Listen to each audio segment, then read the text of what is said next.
नमस्कार मित्रांनो, मी प्रदीप कुमार. पहिलीच्या विद्यार्थ्यांची ऑनलाईन सरळमध्ये नोंदणी करण्यासाठी या ठिकाणी जी डाउनलोड केलेली एक्सेल फाईल ओपन करायची आहे. प्रथम आपल्याला सेटिंगमध्ये थोडासा बदल करायचा आहे. फाईलमध्ये ऑप्शनमध्ये गेल्यावर या ठिकाणी ट्रस्ट सेंटरमध्ये जायचं आहे. ट्रस्ट सेंटर सेटिंगमध्ये क्लिक केल्यावर आपल्याला मायक्रो सेटिंग या ठिकाणी जायचं आहे. या ठिकाणी गेल्यावर अनेबल ऑल मायक्रोज या ठिकाणी क्लिक मारायचं आहे आणि ओके म्हणायचं आहे. आपल्यासमोर अनेबल एडिटिंग ह्याला क्लिक केल्यावर आपल्यासमोर 3 ऑप्शन येतील: इन्सर्ट, अपडेट, डिलीट. तर इन्सर्ट याच्यामध्ये पहिलीच्या विद्यार्थ्यांची नोंदणी माहिती भरायचं आहे. असं पेजवर ओपन होईल. या ठिकाणी विद्यार्थ्यांचं पूर्ण नाव, डेट ऑफ बर्थ, त्यानंतर जेंडर, आईचे नाव, ही सर्व माहिती आपल्या जनरल रजिस्टरवरून आपल्याला भरायचं आहे.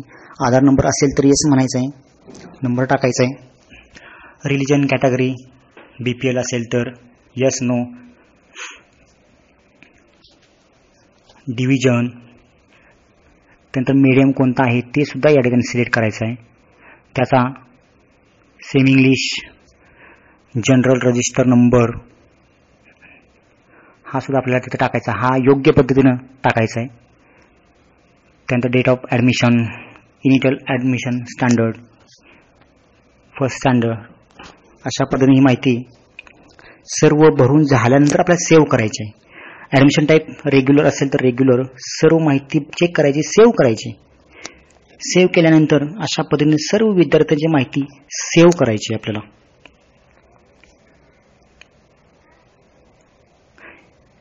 सर्व विद्यार्थ्यांची माहिती सेव्ह केल्यानंतर एखाद्या वेळी माहितीचा मुद्दा चुकला असेल तर तो आपल्याला एडिट करता येतो.